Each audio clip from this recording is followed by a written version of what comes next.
আসন্ন জাতীয় সংসদ নির্বাচন সামনে রেখে ২৪ দফা অগ্রাধিকার ভিত্তিক কর্মপরিকল্পনা বা রোডম্যাপ ঘোষণা করেছে নির্বাচন কমিশন। এতে সংসদীয় আসনের সীমানা নির্ধারণ, রাজনৈতিক দল নিবন্ধন, ভোটার তালিকা চূড়ান্তকরণ সহ নির্বাচন সংশ্লিষ্ট গুরুত্বপূর্ণ কাজের সময়সূচি নির্ধারণ করা হয়েছে। ঘোষিত রোডম্যাপ অনুযায়ী নির্বাচন অনুষ্ঠিত হবে আগামী বছরের ফেব্রুয়ারির প্রথমার্ধে এবং তফসিল ঘোষণা হবে এবছরের ডিসেম্বরের প্রথমার্ধে। নির্বাচন কমিশন নির্বাচন কেন্দ্রিক সার্বিক প্রস্তুতি এগিয়ে নিচ্ছে। এর আগে প্রধান উপদেষ্টা জানিয়েছেন দেশ নির্বাচন আয়োজনে প্রস্তুত, তারপরও কেন নির্বাচন নিয়ে আশঙ্কা কাটছে না। এই প্রেক্ষাপটে আমাদের আজকের আলোচনা। দর্শক, আমি ফারনাজ জুই, সবাইকে আমন্ত্রণ জানিয়ে শুরু করছি দেশ টেলিভিশনের নিয়মিত আয়োজন দেশ সন্ধ্যা। আজকের আলোচনা আমরা স্টুডিওতে আমন্ত্রণ জানিয়েছি দুজন সম্মানিত অতিথিকে। চলুন একে একে পরিচিত হই। আছেন অ্যাডভোকেট আবু হেনা রাজ্জাকি, আইনজীবী। সেই সঙ্গে আরও আছেন আজিজুল বাড়ি হেলাল, তথ্য বিষয়ক সম্পাদক, বিএনপি। দুজনকে আমন্ত্রণ জানাচ্ছি আজকের আলোচনায়।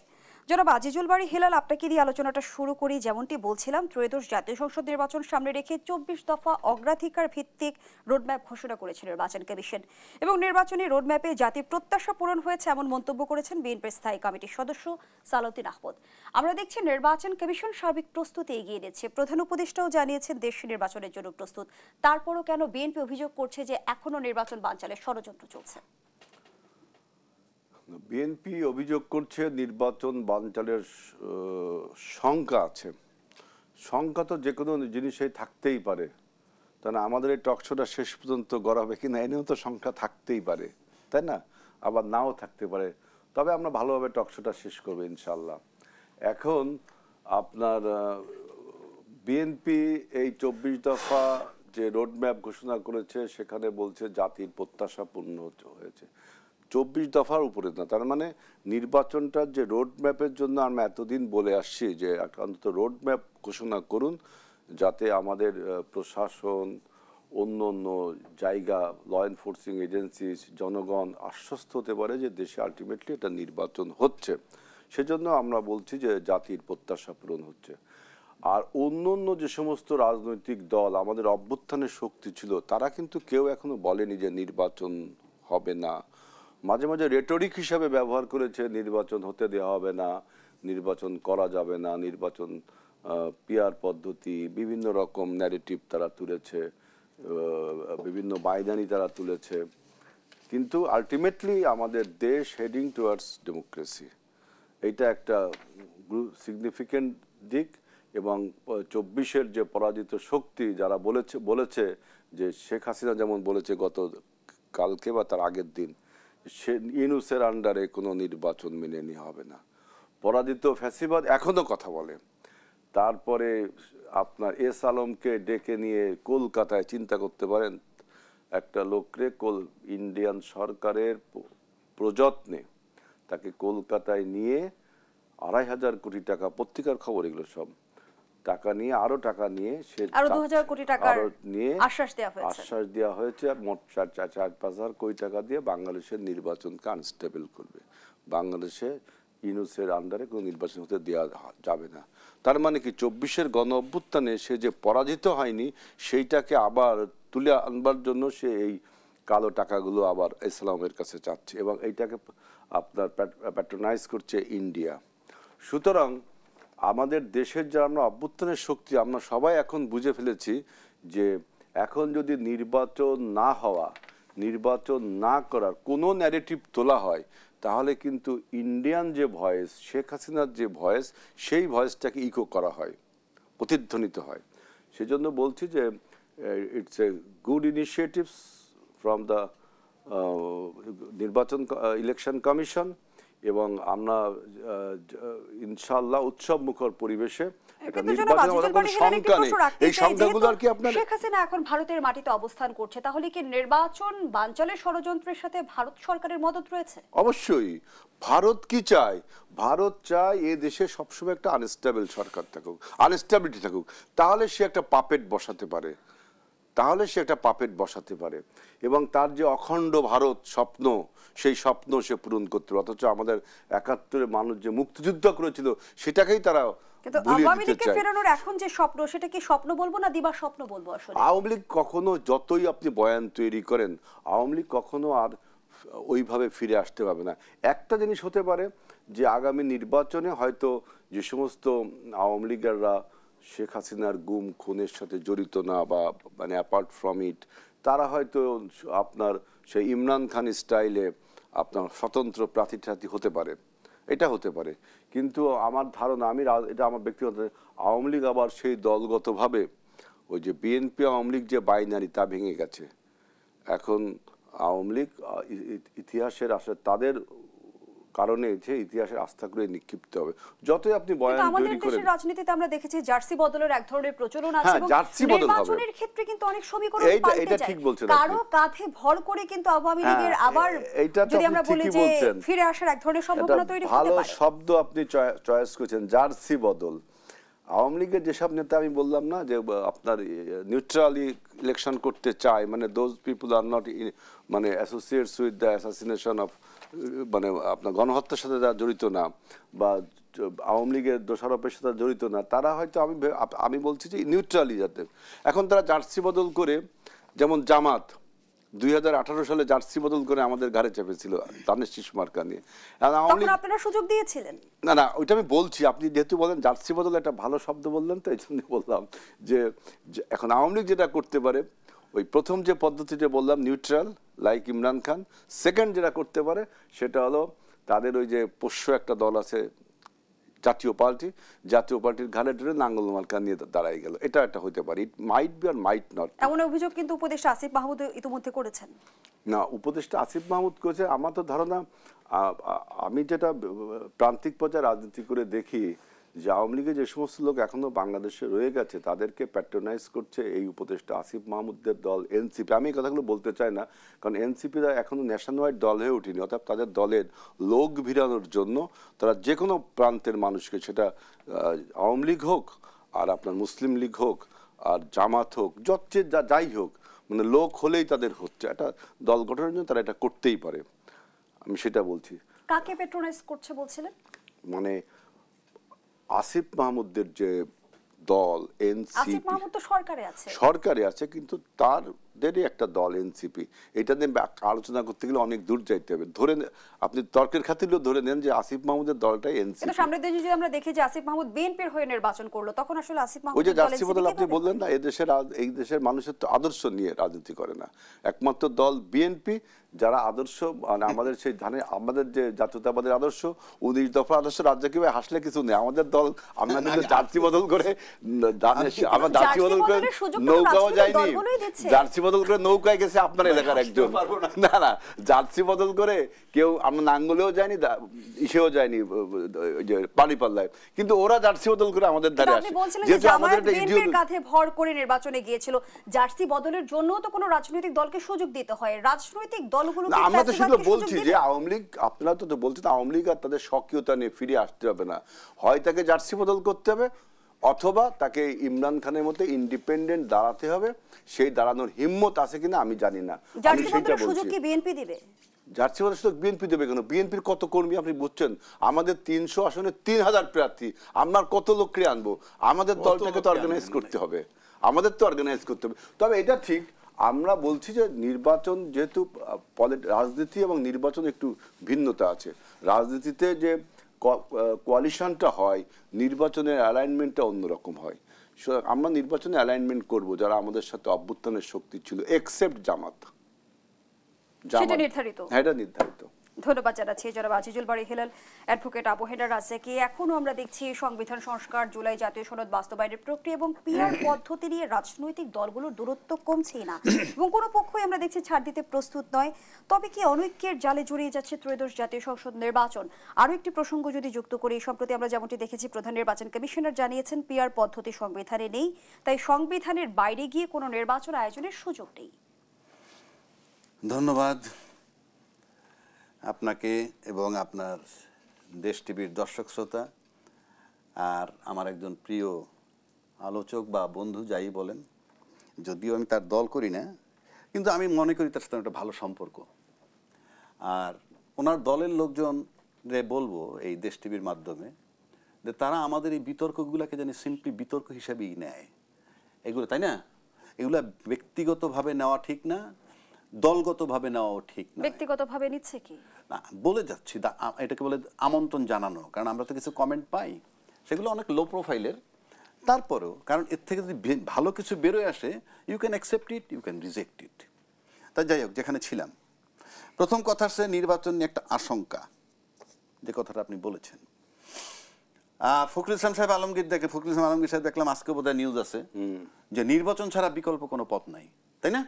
আচ্ছা, মানে এই যে নির্বাচন ছাড়া বিকল্প কোনো পথ নাই, সেটা দিয়ে আপনি পরিষ্কার করছেন যে নির্বাচনের একটা আশঙ্কা আছে। এই কারণে আজকে অলরেডি রোড ম্যাপ আসছে, তার আগে বলছে ফেব্রুয়ারিতে নির্বাচন, ডিসেম্বরে তফসিল, তো গাড়ি তো নির্বাচনের দিকে যাচ্ছেই। তারপরে যখন আমি আবার বলি নির্বাচন ছাড়া বিকল্প নেই, আমি তার কথাটাকে খারাপ অর্থে নিচ্ছি না, বাট এই যে আশঙ্কার কথাটা বললেন, আশঙ্কা তাদের ভিতরে আছে। আশঙ্কাটা কেন? আমি দুইটা পার্টে কথা শেষ করব। আশঙ্কাটা কেন সেটা বলছি। প্রথম আসতে হবে, যেন ভাই বললেন আওয়ামী লীগ বলতেছে যে ইউনূস সরকারের অধীনে নির্বাচন নয়, তাই না? আওয়ামী লীগ বলছে ইউনূস সরকারের অধীনে নির্বাচন নয়। এখন ইউনূস সরকারের অধীনে নির্বাচন কে করছে? মাঠে আছে কিন্তু ড্রাইভিং সিটে বসা আছে বিএনপি, আর অন্য দল যারা আছে তো আছেই, কিন্তু তিনি বলতেছেন যে ইউনূসের অধীনে নির্বাচন নয়। ড্রাইভিং সিটে বিএনপি বসে আছে, কিন্তু বিএনপি তো নির্বাচন আয়োজন করছে না। না, সেটা না, মানে আমি বলছি রাজনীতির মাঠে সবচেয়ে দায়িত্বশীল ড্রাইভিং সিটে বসা আছে তারা, রাজনীতির দলগুলোর মধ্যে। আওয়ামী লীগের থেকে যখন আসে ইউনূস সরকারের অধীনে নির্বাচন নয়, এটার মানে কিন্তু দুইটা দাঁড়ায়। একটা হইল ইউনূস অপসারণ, আর হইল নির্বাচন নয়, দুটো। অর্থাৎ নির্বাচন বাতিল হতে হবে আর ইউনূস সাহেবের চলে যেতে হবে। এখন প্রশ্ন করতে পারেন তাহলে আওয়ামী লীগের কি লাভ? আপনি ধরে রাখেন নির্বাচন হইলে এই মুহূর্ত পর্যন্ত কে ক্ষমতায় আসবে? হেলাল ভাইরা নাকি? ইনশাআল্লাহ ওনরা ক্ষমতায় আসবে ইনশাআল্লাহ। আচ্ছা, রাজনৈতিক নেতাদের যে রাজনৈতিক দলের যে বৈশিষ্ট্য, রাজনৈতিক দল যদি 5 বছর জন্য ক্ষমতায় আসে, কথার কথা, আপনি 6 মাসের মধ্যে যদি দেখেন যে রাজনৈতিক দলের অ্যাক্টিভিটি আমাদের কাছে ভালো লাগতেছে না, জনগণ বিরক্ত, কথার কথা, তখন যদি বলি হেলাল ভাই আপনার ক্ষমতাটা ছেড়ে দেন, কি বলবে জানেন? কেন আপনি বিরক্ত হচ্ছেন কেন? আমরা তো 5 বছরের জন্য আসছি, সুতরাং মাত্র 6 মাস গেছে, আর 6.5 বছর থাকতে দেন। মানে 6 মাসে আমরা বিরক্ত হয়েছি, কথার কথা, টর্চার্ড, আরো 4.5 বছর টর্চারটা মেনে নিতে হবে, কারণ 5 বছর পর আবার ভোট দিবেন। সেই কারণে এখন যদি তারা ক্ষমতায় চলে যায়, আর তাদের জন্য যদি আওয়ামী লীগ খারাপ অবস্থায় চলে যায়, নির্বাচিত সরকারের কথা বলছি, কারণ ইনশাল তো যাবেই, নির্বাচন দিতে পারেন আর না পারেন, ওনার যাওয়ার মেয়াদ হয়ে গেছে, তাহলে কি হবে? আওয়ামী লীগের আন্দোলন করতে হবে একটা নির্বাচিত সরকারের বিরুদ্ধে আবার।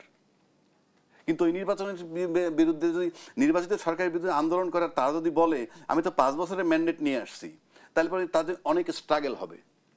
তো অনেক স্ট্রাগল হলে কি হয়, যে নির্বাচনের তফসিলটা দিয়ে দিল আজকে মনে করেন ইউনূস সরকার, সাথে সাথে তাদের আন্দোলন শুরু হয়ে গেল। কি নিয়ে আন্দোলন করবে সেটাও বলে দিচ্ছে একটু পরে। প্রথম বলবে ইউনূসের বিরুদ্ধে আমরা চাই না নির্বাচন, এইটা বলে মাঠে যদি একবার নামতে পারে, আর নির্বাচন যদি কোনো কারণে বাতিল হয়ে যায় এবং ইউনূস সরকার যদি চলে যান, তাহলে কি হবে? তৃতীয় একটা ব্যক্তি ক্ষমতা পাবে, যে কোনো ফর্মেই পাক, কারণ নির্বাচন বাতিল করে 2 অঙ্কে চলে যেতে হয়। সেই তৃতীয় ব্যক্তি কে হবেন জানেন? কাকে আনবেন? সিভিল গভর্নমেন্ট যদি আর্মি ব্যাগ টানেন, সাবেক বাংলাদেশ ব্যাংকের গভর্নর, সাবেক সচিব, সাবেক পুলিশের আইজি, সাবেক আর্মি অফিসার, আর্মি চিফ, বা বর্তমান যারাই আনেন, ইনডাইরেক্ট আওয়ামী লীগ। সুতরাং আওয়ামী লীগ তো এটা চাইবি যে নির্বাচন হইয়া একটা নির্বাচিত দল আসুক, তারে সরাইতে তৃতীয় শক্তি আসলে ইনডাইরেক্ট আওয়ামী লীগ কিভাবে হয়? হ্যাঁ, আপনি কারে আনবেন? সাবেক যদি বাংলাদেশ ব্যাংকের গভর্নর আনেন, সে কে? 16 বছর শাসন করছে কে? সে কোথায়? যেখানেই থাকুক, আমি একজন যারে আনেন, সাবেক প্রধান বিচারপতি আনেন, সাবেক একজন আর্মি অফিসার আনেন, সে কে? ওই 16 বছরের আওয়ামী লীগের লোকই তো। সুতরাং ইনডাইরেক্ট আওয়ামী লীগ আসবে, তাতে আওয়ামী লীগের সুবিধা হবে। আর এরা নির্বাচিত আসলে 4 বছর 5 বছর ক্ষমতায় থাকবে, এটা গেল একটা সাইড। আর একটা সাইড আওয়ামী লীগ ঝামেলা করবে, যেটা আমি বলে আসতেছি, এখন বলছে না। পিআর পদ্ধতি সংবিধানে নেই, ইলেকশন কমিশন বলছেন। সংবিধানে কোনো পদ্ধতির কথাই বলা নাই নির্বাচন কেমনে হবে। সংবিধানে বলা আছে নির্বাচন হবে, ভোট দিবে, যারা বেশি ভোট পায় তারা জিতবে। কিন্তু আমাদের বিদ্যমান ব্যবস্থা এফপিটিপি, যেটি দিয়ে আমাদের ভোট ব্যবস্থা এতদিন চলে এসেছে, তারপর বলুন সংবিধান মোতাবেক উনি নির্বাচন করবেন। কোন সংবিধান মোতাবেক? এই বিতর্ক একবার হইছে। না, এই নির্বাচন কমিশনের কথা নিয়ে বিতর্ক হয় নাই। উনি যদি বলেন যে সংবিধানটা আগে ছিল, যেটা নিয়ে হাসিনা মানে পালায়ে গেল, যে সংবিধানটা নিয়ে, সেটা যদি বলে, আমি তর্কের খাতিরেই বলতেছি, হাসিনা পালিয়ে যাওয়ার সাথে সাথে সংবিধান স্থগিত হয়েছে কি? আমি তো মনে করি সংবিধান বিলুপ্ত হয়েছে। কেন বলি, সেই প্রশ্ন যখন করলেন, আগে এইটার উত্তর দিই আপনারটার। হাসিনা চলে গেল 5 তারিখে, ঠিক আছে? সংবিধান যদি বলবৎ থাকে, তাহলে সংবিধান মোতাবেক বসার কাকে বসাইবে? সেই সুযোগ কি ছিল? নাই। কারণ সেনাপ্রধান বলছিলেন আমি দায়িত্ব নিলাম, বলেন নাই? 5 তারিখ উনি জাতির উদ্দেশ্যে ভাষণ দিয়ে বলছেন আমি দায়িত্ব নিলাম, আর একটা গুলিও চলবে না। কারণ যেহেতু প্রধান উপদেষ্টা তখন দেশের বাইরে অবস্থান করছিলেন। প্রধান উপদেষ্টা তো হয় নাই, যতক্ষণ ওত না নেন ততক্ষণ তো হবেন না। কিন্তু আলোচনাটা তো ছিল। সে থাকুক, আপনি দায়িত্ব তো তখন কে নিছেন? সেনাপ্রধান। আপনি মনে আছে? মনে আছে। এবং বলছেন আর একটা গুলিও চলবে না। তারপরে কি বলছেন? প্রতিটা হত্যার বিচার হবে। তারপরে কি বলছেন? প্রতিটা ফৌজদারি অপরাধেরও বিচার হবে। তার মানে ইউনূস সাহেব 8 তারিখ রাত ওত নিছেন, তার আগ পর্যন্ত 5 তারিখ থেকে 8 তারিখ রাত 4, মানে ওই সময়টায় দায়িত্বে ছিলেন কে? Army chief. কারণ রাষ্ট্র, অন্তর্বর্তী সরকার ওত কার অধীনে নিলেন? বলতেছি তো, রাষ্ট্র এক মুহূর্ত সংবিধান ছাড়া থাকতে পারবে না, রাষ্ট্র এক মুহূর্ত সরকার প্রধান ছাড়া থাকতে পারবে না। ঠিক ওই টাইমটায় সেনাপ্রধান দায়িত্বে ছিলেন। আর যখন ইউনূস সাহেব ওত নিলেন, তাকে রাষ্ট্রপতি ওত দিছেন। কিন্তু ওই 4 দিনের কথা আমি বলছি। এবং বিএনপি কিন্তু ভুল করে নাই। বিএনপি কিন্তু 7 তারিখে একটা জনসভা করছিল, 7ই আগস্ট, মনে আছে হেলাল ভাই? 7ই আগস্ট আমার নির্বাচনের দাবিতে, এবং বলছে 3 মাসের মধ্যে নির্বাচন চাই। কার কাছে চাইছিল? সেনাপ্রধানের কাছে। সেই দাবির জন্য কিন্তু আমরা দেখেছিলাম সেই সময় বিএনপি বিতর্কিত হয়েছিল। সেটা বিতর্কিত হোক, বিএনপি তো জানু পলিটিশিয়ান, আমরা তো এখনো চাই। দেখেন, না 7 তারিখে আমাদের রাইট ছিল। আমি বলতেছি বিএনপি তো ম্যাচিউর দল, সে কিন্তু সংবিধান মাইনে, আমার ব্যক্তিগত ধারণায় বলছে, আমার তো আর বিএনপি বলে নাই, বলছে 3 মাসের মধ্যে নির্বাচন চাই। তার মানে কি 8ই আগস্ট 2024 থেকে 7ই নভেম্বর 2024 এর মধ্যে নির্বাচন তারা দাবি করছে। ওইটা ছিল ওই মুহূর্তে ওই সংবিধান মোতাবেক। কিন্তু সেখানে তো তারা থাকেন নাই। পরবর্তীকালে তারাই প্রধান বিচারপতি, হয়তো সিচুয়েশন, পরবর্তীকালে তারা প্রধান উপদেষ্টার সাথে দেখা করে বলছে আমরা ডিসেম্বর 25-এর মধ্যে নির্বাচন চাই, ভায়োলেশন অফ কনস্টিটিউশন। আপনার সংবিধানের গাইডলাইন শেষ। আমি একটু সম্পর্কে একটা প্রশ্ন আজিজুল বাড়ি হেলালের কাছে নিয়ে যেতে চাই, যে যদি সংবিধান স্থগিত হয়ে থাকে তাহলে আমরা কোন সংবিধানের সংশোধন কিংবা পরিবর্তনের আলোচনাটা করছি? সেটার সাথে আমার এই আলোচনা আগে একবার হয়েছে যে রাজ্জাকি ভাই, সংবিধান শূন্যতা বলতে আমরা বুঝি যে যখন সরকার প্রধানমন্ত্রী বা প্রেসিডেন্ট থাকে না বা পার্লামেন্ট ডিফাংক্ট হয়ে যায়, তখন আমরা বলি যে সংবিধান শূন্যতা সৃষ্টি হয়েছে। কিন্তু 5 তারিখে হাসিনা পালিয়ে যাবার পরে সংবিধান তো ছিল, সেই সংবিধানকে ছুঁয়ে 8 তারিখে শপথ নিলেন ডক্টর ইউনূস। মানে হ্যাঁ, সেই সংবিধান ছুঁয়ে নয়, মানে সংবিধানকে সব সংবিধান ছুঁয়ে সময় সংবিধানের উপরে হাত থাকে, একই কথা। আমি মানে সেটা আমি বলবো, আপনি বলেন। অ্যালগোরিক্যালি বলতেছি যে আপনার সংবিধানের অধীনে সংবিধান ছুঁয়ে শপথ নিছে। এবং প্রেসিডেন্টের তখন উনি বলছেন ক্ষমতায় ছিল কে, তখন উনি বলছে যে ক্ষমতার শূন্যতা সেনাবাহিনীর প্রধান ক্ষমতা। এটা ঠিক না, তখন প্রেসিডেন্ট ক্ষমতায় ছিল। না, প্রেসিডেন্ট থাকতে পারে না, সরকার প্রধান প্রেসিডেন্ট না। তারপরে প্রেসিডেন্ট তখন দেশ চালাচ্ছিল, আমি সেটা বলছি, যেমন রাষ্ট্রপ্রধান তখন ছিল, এবং তখন সরকার প্রধান ছিল না। সরকার প্রধান তো সেনাবাহিনী না, সেনাবাহিনীর একটা, তিনি হলো বাংলাদেশের একটা অর্গানের প্রধান। এইবার হলো ওই যে উনি দায়িত্ব নিলাম বলছে এই সেন্সে যে বাংলাদেশে তখন যে আপনার গণঅভ্যুত্থান পরবর্তী একটা ব্যাকলাশ হয়, কাদের দায়িত্ব নিছে, মানে যে ব্যাকলাশটা হচ্ছে, যে গন্ডগোল গুলো, যে বিশৃঙ্খলা গুলো তৈরি হলো, একটা সরকার প্রধান যখন পালিয়ে যায় বা একটা অভ্যুত্থান হয়, তখন একটা ব্যাকলাশ তৈরি হয়, দেশে একটা টিমালচুয়াস সিচুয়েশন তৈরি হয়। তখন সেইটাকে বলা হচ্ছে, যেহেতু আমাদের পুলিশের তখন মোরাল ডাউন ভেঙে গিয়েছিল, এবং তখন সেনাবাহিনী যখন রাস্তায় ছিল, তখন বলছি সেই দায়িত্ব আমরা নিলাম, যে আপনার ল অ্যান্ড অর্ডারের কথা বলা হচ্ছে, কিন্তু দায়িত্ব ছিল প্রেসিডেন্ট। আপনার শব্দগুলো আমি দায়িত্ব নিলাম, আমি আপনাদের দায়িত্ব নিলাম। সুতরাং আপনার বাংলাদেশের যে সংবিধান আছে, না যে সংবিধান আছে, সেই সংবিধানে এখন বলছেন যে, তাহলে রাজ্জাকি ভাই বলছিল যে ইউনূস সরকার তাহলে কিভাবে আসলো, ডক্টর ইউনূসের বৈধতা কি হলো। তখন ওই যে রাজ্জাকি ভাইয়ের সাথে আমার আলোচনা হয়েছিল 106, যেটা অ্যাপিলেট ডিভিশন থেকে করা হয়েছে 106। কিন্তু অ্যাডভোকেট আবু রাজাকি তখন তো আমরা জানি যে রাষ্ট্রপতিকে অপসারণ করা হয়নি, সে বিষয়ে নিশ্চয়ই আপনার যুক্তি থাকবে। বিরতি নিয়ে ফিরছি। দর্শকদের সন্ধ্যার পর্যায়ে বিরতি দিচ্ছি, সাথেই থাকুন। আবারও আমন্ত্রণ, আপনারা দেখছেন দেশ টেলিভিশনের নিয়মিত আয়োজন দেশ সন্ধ্যা। আমরা আবারও ফিরছি আলোচনায়। অ্যাডভোকেট আবু রাজাকি, যে আলোচনায় আমরা ছিলাম, গণঅভ্যুত্থানের পরও আমরা দেখেছি রাষ্ট্রপতির শপথে বহাল ছিল। তাহলে আপনি যে বলছিলেন যে কনস্টিটিউশনের ভায়োলেন্স হয়েছে, সেটা কিভাবে হলো? ভায়োলেশনটা হলো কোন দিক দিয়ে? আপনি সাংবিধানিক পদ হোল্ড করতেছিলেন প্রধানমন্ত্রী হিসাবে। আপনি যখন পালায়ে চলে গেলেন, আমার সংবিধানে কি বলা আছে যে প্রধানমন্ত্রী পালায়ে গেলে কি হবে? নাই। সংবিধানে কি বলা আছে প্রধানমন্ত্রীর অ্যাবসেন্সে কোনো কারণে যদি পলায়ে যান বা যে কোনো কারণে শূন্যত হইলে রাষ্ট্রপতি দায়িত্ব পালন করবেন? আমি নিশ্চিত করে বলছি নাই। থাকলে তখন রাষ্ট্রপতিই বলতেন যে আমি আপনাদের দায়িত্ব নিলাম। দায়িত্ব নেবেন সরকার প্রধান। এখন তখন যে দায়িত্ব নিয়েছেন তিনি তখন ওই মুহূর্তে সরকার প্রধান। কিন্তু সেখানে তো প্রশ্ন আসে অ্যাডভোকেট আবু রাজাকি, যদি কোনো সরকার প্রধানের মৃত্যু ঘটে তখন কি হবে? মৃত্যু সেটা লেখা আছে, মৃত্যুজনিত কারণে যদি হয় সেটা দেখা যাবে, তখনকার হিসাব। মৃত্যু তো অন্য জিনিস, মৃত্যুতে আর পালায় যত এক না, শূন্যতাই তো তৈরি হচ্ছে। হ্যাঁ, দুটি ক্ষেত্রে তো শূন্যতাই তৈরি হচ্ছে। আপনি যখন পালায় যাবেন, যেমন আপনি কাউকে দায়িত্ব দিয়ে যাবেন, শূন্যতা কেমনে হয়? আমি দায়িত্ব দিয়ে ওই পদ শূন্যতা হয়। আপনি দায়িত্ব দিয়ে যেতে হবে, সংবিধানে বলা নাই দায়িত্ব দিয়ে যেতে হবে। কিন্তু একটা আলোচনা তো আমরা শুনেছি যে শেখ হাসিনা রাষ্ট্রপতির কাছে পদত্যাগ পত্র জমা দিয়ে গেছেন। ভালো কথা। তা পদত্যাগ যদি করে থাকে, আপনি ওইটাই ধরি আমি, পদত্যাগ করে থাকলে সংসদ ভেঙে দিল রাষ্ট্রপতি, তার পরবর্তী 3 মাস মধ্যে নির্বাচন না? কি সংবিধানই বলা আছে সংসদ ভেঙে যাওয়ার পরবর্তী 3 মাস মধ্যে সংবিধান মেনে কি গণঅভ্যুত্থান হয়েছে? এই তো আসছেন, তো সংবিধান মেনে গণঅভ্যুত্থান হয় নাই, তো অভ্যুত্থানের পর আবার সংবিধানে ঢুকে যাচ্ছেন কিভাবে? আপনি 2 পদের কথা বললে তো হবে না। এখন আসেন, উনি বলছে ওত নিছে 106 মোতাবেক বলা হয়েছে কি, আবার এই বিতর্কে যাইতে ইচ্ছা হয় না, তবু যাই সংক্ষেপে। 106 বলা হয়েছে সাংবিধানিক সংকট, সাংবিধানিক শূন্যতা হলে সেক্ষেত্রে একটা অন্তর্বর্তীকালীন সরকার হতে পারে। সেই মোতাবেক ইউনূস সরকার হইল। সে হওয়ার পরেই সেনাপ্রধানের দায়িত্ব অটোমেটিক চলে যায়। কেন চলে যায়? বঙ্গভবনে যখন উনি স্বাক্ষর করেন ওত নেওয়ার পর, পিছনে 3 বাহিনী দাঁড়ানো ছিল, এটাই সম্মতি। পৃথিবীতে ডিপ্লোম্যাটিক কতগুলো শব্দ আছে, রাষ্ট্রীয় কতগুলো শব্দ আছে, বডি ল্যাঙ্গুয়েজ, সব দিয়ে আপনাকে বুঝতে হবে। এখন আসেন, এই যে 3 মাসের মধ্যে নির্বাচন হয় নাই, তার মানে ওই সংবিধানে নাই। 1, 2 হচ্ছে ইউনূস সরকার হলো অন্তর্বর্তীকালীন সরকার। কেউ কেউ বলেন উনি রাষ্ট্রপতির কাছে ওত নি, রাষ্ট্রপতি তো ওত দিবেন। আবার এটাও বলেন, উনি বলছেন আমি সংবিধান সমুন্নত রাখবো। কোন সংবিধান? অন্তর্বর্তীকালীন সরকারের সময় অন্তর্বর্তীকালীন সংবিধান, সেটা কি লিখিত নাই। এইবার আসেন, এই চ্যাপ্টার শেষ।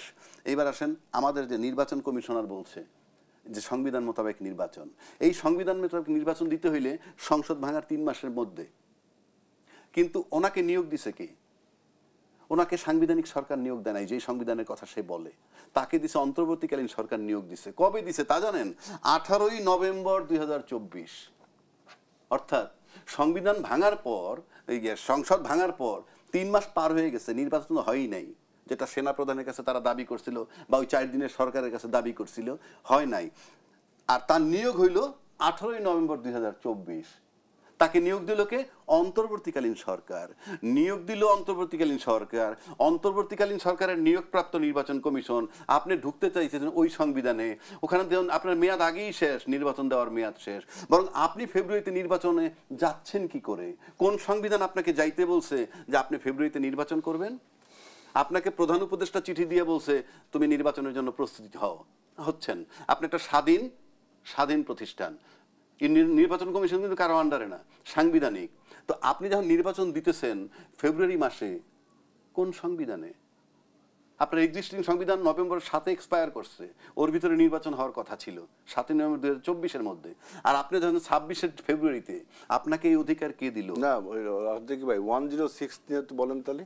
106 আপনি সরকার তো সরে আসেন এখন। না, 106 তো সরকার, না 106 তো বানাইলো অন্তর্বর্তী সরকার। কথাটা বোঝার চেষ্টা করেন। 106 দিয়ে তো অন্তর্বর্তীকালীন সরকার, তার মেয়াদ এই তো আসছেন, তার মেয়াদ কেউ দিছে না। তার মেয়াদটা সে ওই যে তার মেয়াদ সেদিনকে ক্ষমতা নতুন সরকারের কাছে হস্তান্তর করবে ক্ষমতাটা, সেই নতুন সরকার তার সেই মেয়াদকে বৈধতা দেবে। এটা আমাদের জুলাই ঘোষণাপত্রের লাস্ট চ্যাপ্টারে লেখা আছে, একদম লাস্ট কলামে। এইবার আসেন, জুলাই ঘোষণাপত্র আছে তো, ওইখানেই থাকেন। জুলাই ঘোষণাপত্রে কি না জুলাই ঘোষণাপত্রে কি লেখা হইছে ওনাকে 8ই আগস্ট সাংবিধানিক বৈধতা দেওয়া হবে তাকে। শেষ করতে দেন না আপনি, আপনার কথা তো মানলাম। উনি তো নির্বাচনটা দিতেছেন যে এক্সিস্টিং সংবিধান তার ভিতরে পড়ে না। পরে তো এই যে আমি তো এই জায়গাটা আছি যে রাখেন। আমরা কিন্তু এখনো 72-এর সংবিধান আরে যে 72 17 বার কাটাছেড়া হয়েছে, হ্যাঁ। এরপরে যেটা আছে রেসিডুয়াল যে পার্টটা, ওইটা আমাদের সংবিধান। সেটা ঠিক আছে তো, ওই সংবিধানে আমরা ইলেকশন দিই। সেখানেই তো প্রশ্ন অ্যাডভোকেট দেখেন, আবু হেনা রাজ্জাকি, ওই যদি সংবিধান স্থগিতই হয়ে থাকে তাহলে জাতীয় ঐকমত্য কমিশন যে রাজনৈতিক দলগুলোর সাথে দফায় দফায় আলোচনা করে জুলাই সনদের খসড়া চূড়ান্ত করেছে, সেখানে তো আমরা সাংবিধানিক স্বীকৃতির কথাই শুনছি। সেটাই তো বলছি, ওটা দিয়েই প্রমাণ। কোন সাংবিধানের স্বীকৃতি আমি দিবে? সংবিধান সংস্কার করে সংবিধান বানাবে, সংস্কার করবে, নতুন না সংস্কার। আমি ওই জায়গাটা সংস্কার করলে কোন সংবিধান সংস্কার করবে? এইটাই তো, সেটিও তো নিশ্চয়ই 72 সংবিধানই। আরে 72 থাকুক না, আপনার তো এটা ধারাবাহিকতা রক্ষা করা, জুলাই ঘোষণাপত্র ধারাবাহিকতা রক্ষা করা। আর সনদ যেটা বলতেছে, এই জন্য সনদ না, ঘোষণা, ডিক্লারেশন, সেটাই শেষ করতে দেয়। জুলাই ঘোষণাপত্রের ভিতরে থাকতে হবে কোনটা, যে অন্তর্বর্তী সরকার ঘোষণা আছে এটার ভিতরে বলতে হবে যে 8ই আগস্ট 2024 থেকে 30 জুন 2026 পর্যন্ত মেয়াদ দেওয়া হইল, এবং এই মেয়াদের মধ্যে উনি নির্বাচন কমিশন নিয়োগ দিবেন, এই মেয়াদের মধ্যে উনি একটা নির্বাচন করে যাবেন। এই কথা এটার ভিতরে থাকতে হবে। তো সেখানে তো আমার প্রশ্ন অ্যাডভোকেট আবু হেনা রাজ্জাকি, যে আমরা এর আগেও তো দেখেছি 17 বার আমাদের সংবিধান কাটাছেঁড়া করা হয়েছে, কিন্তু আমাদের তো 72 এর সংবিধান তার পরিবর্তন হয়ে যায়। আমি আপনারটা বুঝছি, আপনি বলছেন 72 সংবিধান থেকে বাদ দেন, এই জন্য রং ইন্টারপ্রিটেশন। না 72 এর সংবিধান যেটা আছে সেখানে 71 এর যুদ্ধ টুদ্ধ কইরা আসলেন, আসার পর জিয়া রহমানের পিরিয়ড আছে। সেখানে আমার প্রশ্ন এই যে এখন যে আমরা সংযোজনটা করতে যাচ্ছি সংবিধানে, সেটা নিশ্চয়ই 72 এর সংবিধানই সংযোজন হবে। আরে 72 এর সংবিধানটাই তো সংস্কার করা হচ্ছে, 17 বার সংস্কার করা হলে সংবিধান না। রাজ্জাকিবার খটকা লাগতেছে যে বর্তমান নির্বাচন কমিশন কোন সংবিধান বলে, সেটা আমি বলছি রাজ্জাকিবার যে আমি বলি এক্সিস্টিং সংবিধান, এই যে আমাদের যে এখন সংবিধানটা আছে, এই সংবিধানটা 17 বার কাটাছেড়ার পরে এখন যেটা আছে, এখন আপনি বলতেছেন যে এই সংবিধানে তো আপনার অন্তর্বর্তীকালীন সরকার নেই, 106 এর বলে অন্তর্বর্তীকালীন সরকার আছে। এখন অন্তর্বর্তীকালীন সরকারের আপনি বলছেন তাহলে মেয়াদ কতদিন? তা মেয়াদ সে যেদিন নির্বাচন দিয়ে সে ক্ষমতা ট্রান্সফর্ম করবে, ওই দিনে আমরা যে সংসদটা তার পরে বসাবো, সেই সংসদে তার সমস্ত ক্ষমতাকে আমরা র্যাটিফাই করবো বলে অঙ্গীকার করছি জুলাই ঘোষণাপত্রে। দিস ইজ সংবিধান। আপনি এখানে লেখছেন জুলাই ঘোষণাপত্রে উনি এখন থেকে শুরু করে যে লেখা, এখন ফখরুদ্দিন ভাই কথাটা শেষ করতে দেন, আপনি তো বললেন আপনি আপনার লেখা থাকতে হবে। অর্থাৎ এই অন্তর্বর্তীকালীন সরকারের মেয়াদ দলমত নির্বাচন তারা দিয়েছে এতটুক, এর ভিতরে ওনাকে নির্বাচন করে যেতে হবে। আর নির্বাচন কমিশন যে বলতেছে উনি তাহলে কোন সংবিধানে যাচ্ছে? আপনি যে সংবিধান আমাদের দেশে কয়টা রাখেন না তোর কথা, আপনি যে সংসদ পর্যন্ত যাচ্ছেন, আপনি সংসদ পর্যন্ত যে যাবেন, সেই যাওয়ার প্রক্রিয়াটা কি? আমার কথাটা হলো ওইখানে আপনি নির্বাচনের মাধ্যমে সেই নির্বাচনটা করার জন্য একটা কাগজ এইভাবে আমরা যাচ্ছি। সংবিধান আছে তো। কোন সংবিধান? আমার বর্তমান যে বর্তমান সংবিধান তো 7 ভাঙার পর 3 আপনি বলছেন কেন? আপনি কনভেনশন, আপনি বর্তমান আর কনভেনশন সংবিধানে যখনই আপনি যাবেন, বর্তমান সংবিধানে আছে যেটা আপনি বলছেন সংসদ ভাঙার 3 মাসের মধ্যে নির্বাচন দিতে হবে। সেটা দেখেন না, যখন তত্ত্বাবধায়ক সরকার হবে। তত্ত্বাবধায়ক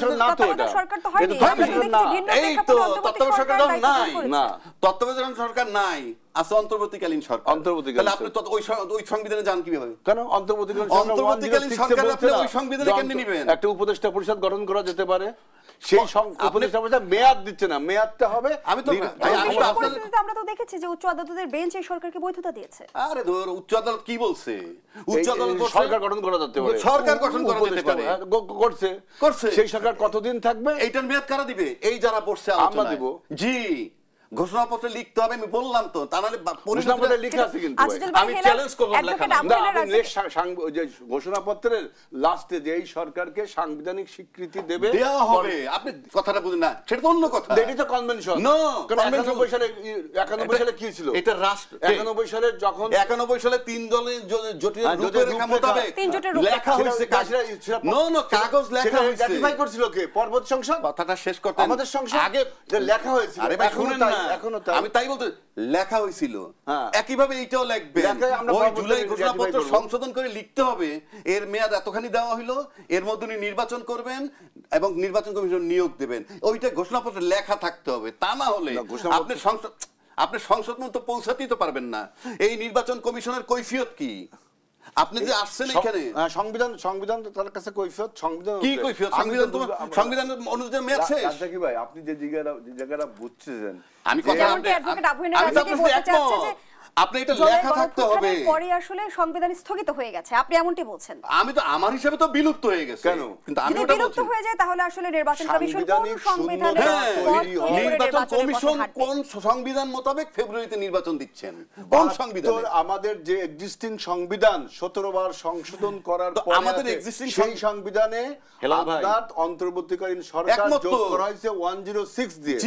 এখন এই অন্তর্বর্তীকালীন সরকার যখন আরেকটি নির্বাচিত সরকারের কাছে ক্ষমতা হস্তান্তর করবে, তখন সেই নির্বাচিত সরকার যে সংসদ বসাবে সেইখানে তারা তার পূর্বের সমস্ত মেয়াদকে অ্যাপ্রুভাল দিবে, র্যাটিফাই করবে। এবং জুলাই ঘোষণাপত্রে সেইটা লেখা আছে। এই যে পূর্বের মেয়াদকে অ্যাপ্রুভাল দিবে, সেই মেয়াদটা কোথায়? সেই মেয়াদ যতদিন সে থাকবে এটা হয়। আপনি এটা মেনশন করেননি। তামাশার জায়গা না, এটা ক্লাব না, সমিতি না, এটা রাষ্ট্র। আমি বলতেছি ভাই আপনি ঘোষণাপত্রতে আমি এডমিট করি, ওই ঘোষণাপত্রের ভিতরে লিখতে হবে। কিন্তু আমরা তো কোনো সাধারণ পরিস্থিতিতে নেই অ্যাডভোকেট আবু হেনা রাজী। সেইজন্যই তো বলছি আপনি লিখতে হবে। আপনি তো এই অস্বাভাবিক পরিস্থিতির মধ্যে এমনি যাবেন, ওনার পরিণত নুরুল হুদা হবে, আপনাকে মাথায় রাখতে হবে। আসলেই কি তাই? আমি বলি কেন আপনি আসলেন কিভাবে এই জায়গায়? ওনাই তখন বলবে আমি জুলাই ঘোষণাপত্র মোতাবেক আসছি। কথার কথা না, জুলাই মানে কি নির্বাচন কমিশন সরকার গঠন করছে। আরে আমি বলছি এই যে নির্বাচন কমিশন নির্বাচন ফেব্রুয়ারিতে দিল, তাকে যদি প্রশ্ন করা হয় আপনি ফেব্রুয়ারিতে নির্বাচন দিলেন কিভাবে, উনি কি বলবে? সরকার চাইছে নির্বাচন। সরকার তো চায় না, নির্বাচন কমিশন ইলেকশন কমিশন নির্বাচন। ইলেকশন কমিশন আপনি একটা চিঠি হোল্ড করে, কিন্তু সরকারের একটা নির্দেশনা নো, সরকার খালি চিঠি দেয়, আপনি ইলেকশনের ব্যবস্থা করেন। সেই চিঠি তো দিয়েছে, কিন্তু এরপরে দায় দায়িত্ব তার। সে নির্বাচন করবে, সে কিভাবে যাবে ওইখানে ফেব্রুয়ারিতে? আপনি আরে কথাটা আপনি সংবিধান 1972 আপনারটাই ধরি, সেই সংবিধান মোতাবেক তো সংসদ ভাঙার 3 মাসের মধ্যে নির্বাচন দেওয়ার কথা। আপনি ফেব্রুয়ারিতে 26 আসলেন। না, এটা তো বিশেষ পরিস্থিতি। তো বিশেষ পরিস্থিতি সেইজন্যই তো সেই বিশেষ পরিস্থিতির কাগজে লিখতে হবে রে ভাই, যে বিশেষ পরিস্থিতি সরকার দিচ্ছে। সেটাই তো বলছি আজিজুল বাড়ি সরকার এই দেশের রাজনীতিতে বাধ্য হবে, না you will be in trouble long রানে। কেন আমি বলি শুনেন, আপনি কি দেখছেন জনদাবির যে তত্ত্বাবধায়ক সরকার ছিল সেইটারে বাতিল করে দিছে কে? এবিএম খায়রুল হক, কলমের খোঁচা দিয়া। এই যে জনগণের দাবির পরিপ্রেক্ষিতে যেটা তৈরি হয় সেটাতে কলমের খোঁচায় বাদ দেওয়া যায় না, তার পরিণতি দেখছেন। বাংলাদেশের প্রধান বিচারপতি ম্যাজিস্ট্রেট কোর্টে গিয়ে দাঁড়ায়া তীর্থের কাকের মতো তাকায়া থাকে একটা জামিনের জন্য। কিন্তু অ্যাডভোকেট আবু হেনা রাজী, কিভাবে আমরা তো এখন জানতে পরিণতি দেখেন। এই নির্বাচন কমিশনের কাজ কি এখন হবে জানেন? তাকে আদালতের শরণাপন্ন হওয়া উচিত। সিম্পলি যে আমি নির্বাচন করব, আমাকে সরকার চিঠি দিছে ফেব্রুয়ারিতে নির্বাচন করব, এই গাইডলাইন আছে, কিন্তু সাংবিধানিক এই জটিলতা আছে, আপনি একটা অপিনিয়ন দেন। নির্বাচন কমিশনের জটিলতাগুলো আপনি তুলে ধরেছেন। আমি পাল্টা একটা প্রশ্ন রাখতে চাই। আমরা যেমনটি জানি নির্বাচনের আগে অন্তর্বর্তী সরকারি নির্বাচনকালীন সরকার হবেন, সেখানেও কোনো আইনি জটিলতা আছে কিনা প্রশ্নটি আপনার কাছে থাকছে। বিরতির পর ফিরছি। দর্শকদের সন্ধ্যার এই পর্যায়ে আবারও বিরতিতে যাচ্ছি, সাথেই থাকুন। আবারও আমন্ত্রণ, আপনারা দেখছেন দেশ টেলিভিশনের নিয়মিত আয়োজন দেশ সন্ধ্যা। আমরা আবারও ফিরছি আলোচনায়। অ্যাডভোকেট আবু হেনা রাজ্জাকি, যে প্রশ্নটি রেখে বিরতিতে গিয়েছিলাম আর একটু যুক্ত করি যে বাংলাদেশের আসন্ন জাতীয় সংসদ নির্বাচনে প্রার্থী হওয়ার পরিকল্পনা করছেন উপদেষ্টা আসিফ মাহমুদ সজীব ভূঁইয়া, এবং তিনি জানিয়েছেন যারাই নির্বাচন করবে বা রাজনীতি করার ইচ্ছা আছে তাদের কারোরই নির্বাচনকালীন সরকারে থাকা উচিত নয়। তাহলে কি আমরা ধরে নিচ্ছি যে সামনের দিনে নির্বাচনকালীন সরকার গঠন হতে যাচ্ছে? সেটিতে কোনো আইনি জটিলতা থাকছে কি না সেটা আমি জানি না। কিন্তু সে যদি এইটা বলে থাকে, এমন হতে পারে যে সে যদি নির্বাচনের আগে বা কোনো দলে তার যোগ দেওয়ার ইচ্ছা থাকে, সে যে কোনো দলের কথাই বলছি, আমরা তো জানি না, we cannot read the mind of a person. সে যদি মনে করেন এনসিপিতে যোগ দেয়, কিংবা সে যদি বিএনপিতে যোগ দেয়, সে যদি জামাতে যোগ দেয়, সে যদি এইটা মিন করে থাকে যে যদি কেউ কোনো নির্বাচন করতে চায় বা তাইলে সে নির্বাচনকালীন সরকারে থাকতে পারবে না, এই তো কথাটা। এখন আসিফ মাহমুদ যদি নির্বাচন করতে চায় তাহলে তো অবশ্যই তাকে দলটার থেকে উপদেষ্টা পদ থেকে পদত্যাগ করে চলে আসতে হবে, মিনিং হইতে পারে এটা। আর যদি বলেন যে নির্বাচনকালে আরেকটা ভিন্ন সরকার হবে, সেটা তো আরেকটা অ্যাসপেক্ট। এর আগে কিন্তু অ্যাটর্নি জেনারেল আমাদের বলেছিল যে নির্বাচনকালীন যে সরকার হবে সেটি তার প্রধান থাকবেন প্রধান উপদেষ্টাই। হ্যাঁ, এখন আমি তো জানি না, এখন এটা যদি সেটা নির্বাচনকালীন সরকারের কথা যদি আসে, যেমন এখন ধরেন একটা রিভিউ চলতেছে সেই তত্ত্বাবধায়ক সরকারের বিষয়টা নিয়ে, এবং তত্ত্বাবধায়ক সরকারের বিষয় নিয়ে নেক্সট ডেট দিছে সম্ভবত অক্টোবর মাসে। বিষয়টা হচ্ছে এখানে না, বিষয়টা অলরেডি দেখছি কোর্টে একটা প্রশ্ন রেইজ করছে, কোর্টের তরফ থেকেই প্রশ্ন রেইজ করছে, সেটা হলো যে তত্ত্বাবধায়ক সরকার যদি ফিরে আসে, কল্পনা করি আমরা, এখনো তো ফিরে আসেনি অফিসিয়ালি, যদি ফিরে আসে এটা ফাংশনিং কিভাবে, এটা ফাংশন করবে কিভাবে, ত্রয়োদশ নির্বাচন থেকেই হবে কিনা সেটিও কি প্রশ্ন, সেটাও একটা প্রশ্ন, প্লাস ফাংশন করেন। ধরেন তত্ত্বাবধায়ক সরকারটা ফেরত আসলো, তত্ত্বাবধায়ক সরকারের এই মুহূর্তে রোলটা কি? আপনি তত্ত্বাবধায়ক সরকার যে, এ তো অন্তর্বর্তীকালীন সরকার ক্ষমতায় আছে, সে তো তত্ত্বাবধায়ক সরকার না। আপনি তত্ত্বাবধায়ক সরকার যদি ফেরত আসে এবং তার অধীনে যদি আপনি নির্বাচন কিভাবে নেবেন, এটা জটিল প্রশ্ন। কিন্তু বিগত সময় তো আমরা দেখেছি 3 মাসে তত্ত্বাবধায়ক সরকার নির্বাচন হয়, সেটা হচ্ছে কখন? সেটা হলো যে 3 দলীয় জোটের মানে কি বলে, 3 জোটের রূপরেখা। না সমস্ত রাজনৈতিক দল যখন খেলেন, বেগম খালেদা জিয়া এই ইয়েটা পাস করাইলেন, তত্ত্বাবধায়ক সরকার বানাইলেন, তারপরে সিস্টেম হইলো যিনি ক্ষমতায় থাকতেছেন তিনি ক্ষমতায় থাকাকালীন শেষের দিকে এসে একটা তত্ত্বাবধায়ক সরকার 3 মাসের জন্য নিয়োগ দিচ্ছেন, তারপরে নির্বাচন করছে। কিন্তু এখন তো সেটা নাই, আপনাকে তো নির্বাচিত সরকার একটা থাকতে হবে, অথবা সরাসরি কোনো পদ্ধতিতে যে এই পরিস্থিতি হয়েছে একটা তত্ত্বাবধায়ক সরকার নিয়োগ করা হোক। আর তত্ত্বাবধায়ক সরকার যদি ফেরত আসে তখন তাতে তো অনেক জটিলতা পাশাপাশি। তাইলে এই যে সংস্কার হইতেছে বা যে সমস্ত আলাপগুলো হইতেছে এগুলো কি সব থেমে যাবে? তা আমি যদিও ব্যক্তিগতভাবে আলটিমেটলি আমার দেশের যে অবস্থা দেখতেছি, গত ফেব্রুয়ারি থেকে ওনাদের মতো বিচক্ষণ দল বৈশাও আজকে পর্যন্ত রাজনৈতিক ঐক্যমত্যে আসতে পারতেছে না, আমার কাছে মনে হয় এই সংস্কার সব বিফলে যাবে। ধন্যবাদ জানাচ্ছি আমি জানি না দেশটা কোথায় যাবে। আজিজুল বাড়ি হেলাল, যেমনটি আসলে অ্যাডভোকেট আবহেনা রাজ্জাকি বলছিল, সংস্কার সবকিছু বিফলে যাবে, এমনটি আমরা দেখেছি যে সুজন সম্পাদক বদিউল আলম মজুমদারও বলেছেন সংস্কার পাত্তা না দিলে মাসুল দেবে দলগুলো। সেই সঙ্গে আমরা দেখছি যে এনসিপির নেতা হাসনাত আব্দুল্লাহ জানিয়েছেন সংস্কার বাস্তবায়নের বিষয়টি নিশ্চিত হলে নির্বাচন আগামীকালও হতে পারে, তাদের কোনো আপত্তি নেই। সেই জায়গা থেকে বিএনপি বলছে যে গণভোট গণপরিষদের দাবি অবাস্তব, সাংবিধানিক সংস্কার সংসদই করবে, জামায়াত ছাড়া অন্যদের সঙ্গে ভোটের জোট হতে কোনো অসুবিধে নেই। তাহলে কি বিএনপি আর ছাড় না দেবার পক্ষে?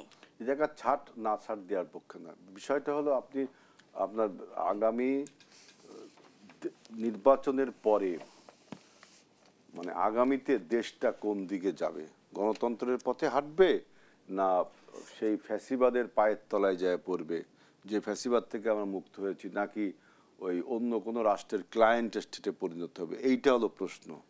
এখন বিএনপি যেহেতু 4 বার ক্ষমতা দেশ চালিয়েছে এবং বিএনপি বাংলাদেশের সবচেয়ে জনপ্রিয় দল, এবং বিএনপি এবং বাংলাদেশ এখন একই সাথে প্রতিদ্বন্দ্বিত হয়, সুতরাং আমাদেরই দায়িত্ব বাংলাদেশকে একটা আপনার ইন্ডিপেন্ডেন্ট এবং সভরেইন কান্ট্রি হিসেবে তৈরি করা।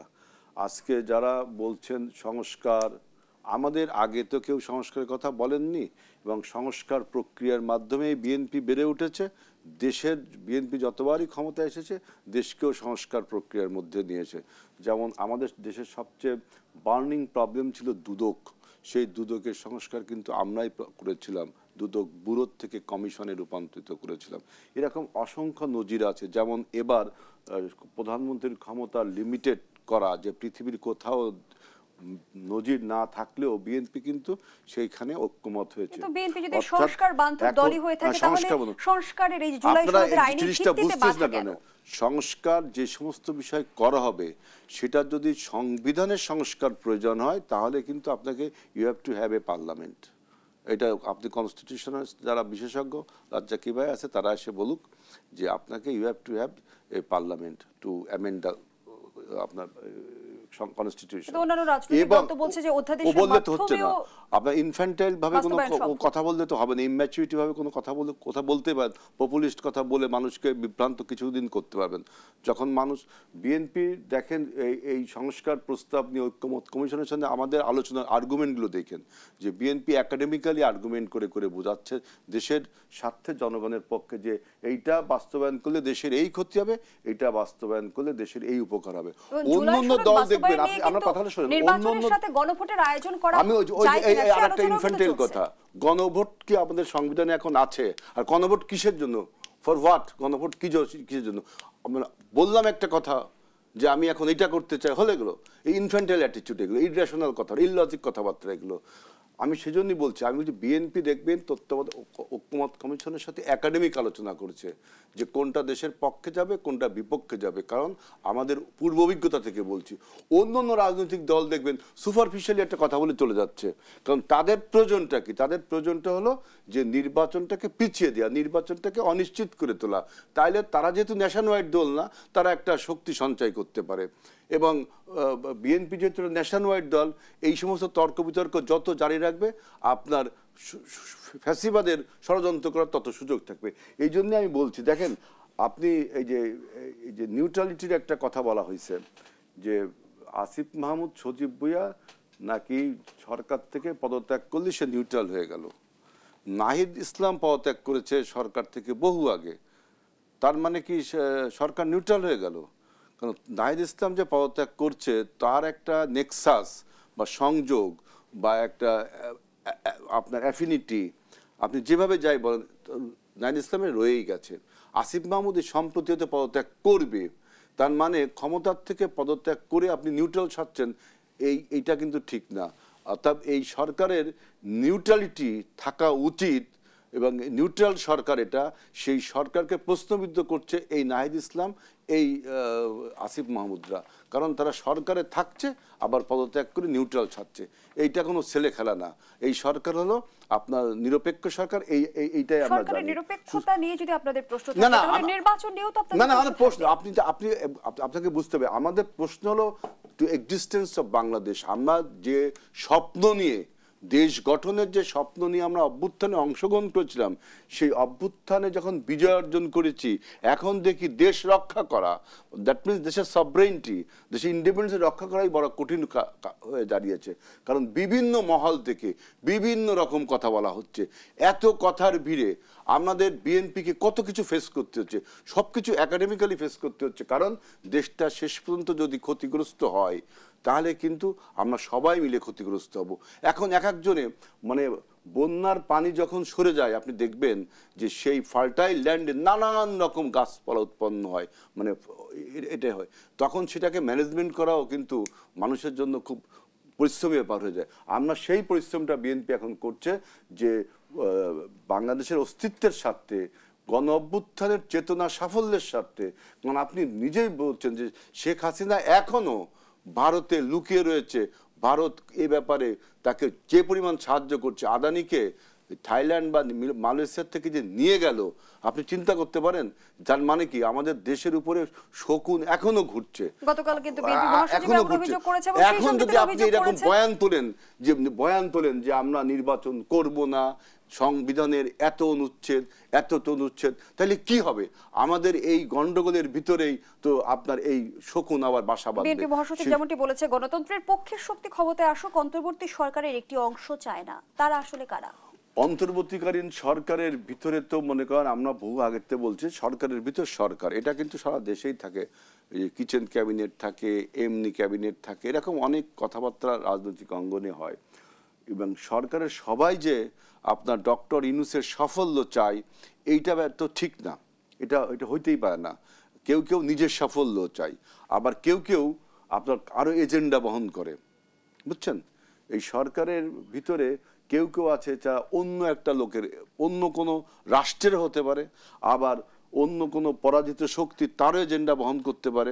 সেজন্য সরকার যখন দেখবেন, সরকার যখন নির্বাচনে আমরা রোডম্যাপ করে চিৎকার করছিলাম সেই 7ই আগস্ট থেকে, যে রোডম্যাপ দেন, 3 মাসের মধ্যে নির্বাচন দেন, চিৎকার করছি দেশের সাথে। আমরা বুঝছি যে এরকম একটা মানে অপচ্ছায়া হতে পারে।